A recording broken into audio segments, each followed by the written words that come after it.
जय हिंद दोस्तों, सभी दोस्तों को मेरे YouTube चैनल में हार्दिक स्वागत और अभिनंदन है। तो आइए दोस्तों, आज जो हम टॉपिक लेकर आए हैं आपको ऐसा एकदम रामबाण ट्रिक देंगे कि आपको ज़िंदगी भर नहीं भूलेगा।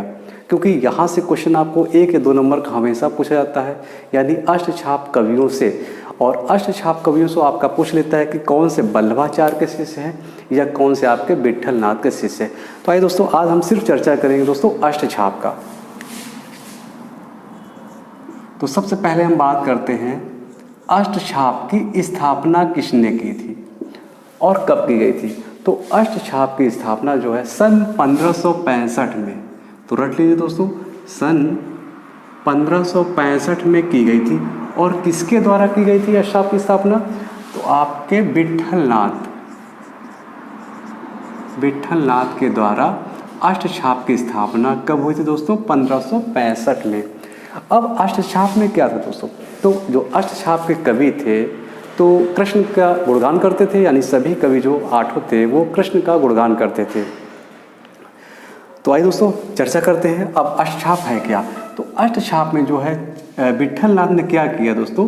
तो इनके पिताजी कौन थे? आपके वल्लभाचार्य। तो वल्लभाचार्य के ये लड़के थे कौन? विट्ठल नाथ। तो विट्ठल नाथ ने क्या किया कि 4 कवि, यानी 4 कवि किसके लिए? अपने पिताजी का, और 4 कवि लिए किसके? अपने, यानी खुद के। यानी 4 कवि अपने पिता यानी वल्लभाचार्य के लिए और 4 कवि अपने लिए, और दोनों को मिलाकर इन्होंने अष्टछाप की स्थापना की। तो यहाँ से क्वेश्चन ऐसे पूछता है कि सबसे पहले पूछता है कि अष्टछाप की स्थापना किसने किया और किस सन में किया? तो आपका सन 1565 में किया गया। और किसने किया था? आपका विट्ठल नाथ के द्वारा किया गया था। अब हम देखिए, आज हम आपको ऐसा एक ट्रिक बताएंगे जो आपको भूलेगा नहीं, और ये ट्रिक आप रट लेंगे। तो 2 हम ट्रिक देते हैं देखो। तो पहला ट्रिक आपको मैंने दिया क्या? कुसु क्री पब। अब ये बस इतना ही आपको ट्रिक रटना है, और इस ट्रिक का हम और थोड़ा सा विस्तार पूर्वक चर्चा कर रहे हैं दोस्तों। तो यहाँ पर क्वेश्चन ऐसे पूछता है कि कौन से वल्लभाचार्य के शिष्य हैं और कौन से आपके विट्ठल नाथ के शिष्य हैं। तो आप लोग कंफ्यूज हो जाओगे कि कौन से वल्लभाचार्य के, कौन से विट्ठल नाथ के। क्योंकि अगर ट्रिक के माध्यम से आप लोग नहीं रटोगे तो आपको जीवन में कभी याद नहीं होगा। तो यहाँ पर आपको ये ट्रिक का इस्तेमाल करना ही पड़ेगा। तो आइए ट्रिक नंबर पहला क्या है दोस्तों? कुसु कृपब। अब थोड़ा डिटेल में लेते हैं। तो कु का तात्पर्य है आपका कुंभन दास। कु का तात्पर्य क्या हो गया दोस्तों? आपका कुंभन दास। और सु का तात्पर्य है आपका सूरदास। सूरदास को आप जानते ही हैं। और क्री का तात्पर्य है आपका कृष्णदास। तो कृष्णदास को हम एक और नाम से जानते हैं क्या दोस्तों? अधिकारी नाम से। क्यों अधिकारी इनको कहा जाता था? क्योंकि ये जो मंदिर के देख रेख करते थे, इसीलिए इनको अधिकारी के पद पर नियुक्त किया गया था। इसीलिए कृष्णदास को हम अधिकारी के नाम से भी जानते हैं। तो यहाँ भी कई बार क्वेश्चन पूछा गया कि अधिकारी के नाम से हम कौन से अष्टछाप कवियों को जानते हैं? तो आपके किसको जानते हैं? कृष्णदास को हम अधिकारी के नाम से भी जानते हैं। और प का तात्पर्य आपका परमानंद, परमानंद दास। और ब का नाम है आपका वल्लभाचार्य। तो रटना क्या है दोस्तों? आपको सिर्फ इतना रटना है, यानी कुसु कृपा ब का यानी लास्ट वाला जो रहेगा आपका, यानी ये वल्लभाचार्य के ये चारों कौन से शिष्य हैं। तो कु का तात्पर्य हो गया आपका कुंभन दास, सु का तात्पर्य हो गया आपका सूरदास, तो क्री का तात्पर्य आपका कृष्णदास, और प का तात्पर्य हो गया आपका परमानंद दास, और ब का मतलब ये हो कि ये 4 शिष्य किसके हैं? वल्लभाचार्य। तो आपको रट गया होगा दोस्तों इस ट्रिक के माध्यम से। अब दूसरे ट्रिक की हम बात करते हैं। तो ट्रिक नंबर 2। तो कई लोगों की डिमांड है दोस्तों कि सर ऐसा ट्रिक दीजिए कि आपका ये अष्टछाप के कवि भूले ना। तो इसीलिए मैंने ट्रिक लेकर आया हूँ। तो ट्रिक नंबर 2 क्या हो गया दोस्तों? आपका छीन गोचवी। ये दूसरा ट्रिक है। आइए इसकी भी हम थोड़ा सा विस्तृत व्याख्या करते हैं।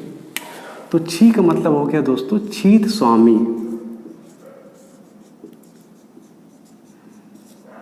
और न का मतलब हो गया आपका नंददास। इनके बारे में कहा जाता है कि आपका जड़िया कवि, यानी और गवि गढ़िया नंददास जड़िया, ये कहा जाता है। यानी इनको और क्या कहा जाता है, नंददास को जड़िया कवि भी कहा जाता था। तो ये कई बार क्वेश्चन पूछा है दोस्तों कि जड़िया कवि किस कवि को कहा जाता, तो इन्हीं को यानी नंददास को ही कहा जाता था।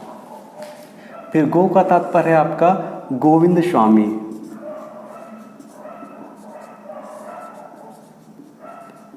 और चा का तात्पर्य है आपका चतुर्भुज दास, और वी का तात्पर्य है आपका विठलनाथ। तो रट गया होगा दोस्तों, यानी लास्ट वाला जो रहेगा वी, यानी ये इनके चारों शिष्य थे। तो फिर से चर्चा करते हैं दोस्तों, बहुत इंपॉर्टेंट है, आपको बहुत पूछता है। तो अष्टछाप की स्थापना कब की गई थी? सन 1565 में किया गया था। और किसने किया था? आपके विठलनाथ ने किया था। और अष्टछाप में होता क्या था, यानी 8 कवियों को समाहित किया गया था, और ये सब जो है कृष्ण का गुणगान करते थे। तो 4 कवि विठलनाथ में किसके लिए? अपने पिता के यानी वल्लभाचार्य के लिए, और 4 शिष्य खुद के लिए। अब वो कौन से 4 शिष्य है ये आपको रटना है, वो भी ट्रिक के माध्यम से। यानी कुसु कृपव, यानी कु का मतलब हो गया कुंभनदास, सु का तात्पर्य हो गया आपका सूरदास, और कृ का तात्पर्य हो गया आपका कृष्णदास, जिसको हम अधिकारी के नाम से भी जानते थे। यानी मंदिर की देख रेख में ये अधिकारी के पद पर नियुक्त किए गए थे। और पा का तात्पर्य हो गया आपका परमानंद दास, और बा का जो लास्ट वाला है ये आपका हो गया यानी वल्लभाचार्य। ये किसके शिष्य थे चारों? ये वल्लभाचार्य के शिष्य थे। और दूसरा का है आपका विठलनाथ के कौन से शिष्य थे? उनका ट्रिक क्या है दोस्तों? छीन गोचवी, बस इतना ही आपको रटना है। तो छी का तात्पर्य है आपका छित स्वामी, और न का तात्पर्य है आपका नंददास, जिसको हम जड़िया कवि के नाम से भी जानते थे। और गो का तात्पर्य है आपका गोविंद स्वामी, और चा का तात्पर्य है आपका चतुर्भुज दास, और वी का तात्पर्य हो गया यानी विठलनाथ। यानी ये चारों विठलनाथ के शिष्य थे। तो दोस्तों आपको रट गया होगा, और सारा भी क्लास आपका हिंदी टीजीटी नेट से संबंधित आपको मैं सारा क्लास प्रोवाइड करूँगा, वो भी आपको स्टार्टिंग से यानी आदिकाल से दोस्तों उठाऊँगा। और चाहे मुझे 1000 वीडियो बनाने पड़े, यानी 1000 हमको लेक्चर देना पड़े, लेकिन आपके लिए मैं दिन रात मेहनत करके सारे लेक्चर प्रोवाइड करूंगा, और वो भी फ्री ऑफ कॉस्ट। बाहर जाएंगे आप किसी का परचेज़ करेंगे, आपको ऑनलाइन परचेज़ करेंगे, तो कम से कम आपका 8 या 9 हज़ार में सारे क्लास वो नहीं भी देते हैं, और आपको सिर्फ फॉर्मेलिटी करके रह जाते हैं, और पैसा भी आपका डूब जाता है। लेकिन यहाँ पर मैं आपको सिलेक्शन की गारंटी दूंगा। आप अगर सारे लेक्चर हमारे हिंदी टीजीटी पीजीटी के आप देख लेंगे तो आपका सिलेक्शन श्योर है। तो आइए दोस्तों, फिर हम अगले नेक्स्ट क्लास में आपको हम लेकर आएंगे, यानी आदिकाल से स्टार्ट करेंगे। तो तब तक के लिए नमस्कार। हाँ दोस्तों, एक बात और मैं आपसे कहना चाहता हूँ कि जो भी क्लासेस आपकी दी जाएगी, हिंदी की भी आपकी दी जाएगी, और मैथ की भी दी जाएगी आपको, टीजीटी पीजीटी नेट का, और आपका हिस्ट्री का भी दिया जाएगा, और सारे उनके मॉडल पेपर और ऐसे हूबहू मॉडल पेपर आपके दिए जाएंगे, और बहुत ही हम डिटेल में चर्चा करते हैं दोस्तों। अगर आप लोग प्लेलिस्ट में जाएंगे तो हिंदी के मेरे मॉडल पेपर आप लोग देखिएगा, तो बहुत सी धांसू क्वेश्चन हमने रखे हैं दोस्तों। और अब आपको सीधा स्टार्टिंग से आपको सारा लेक्चर आपको प्रोवाइड करूँगा। तो अगले टॉपिक को मैं लेकर आऊँगा आपका आदिकाल से संबंधित, क्योंकि वहीं से स्टार्टिंग होती है। तो चलिए दोस्तों, फिर अगले लेक्चर में लेकर आऊँगा आपका आदिकाल। तब तक के लिए नमस्कार।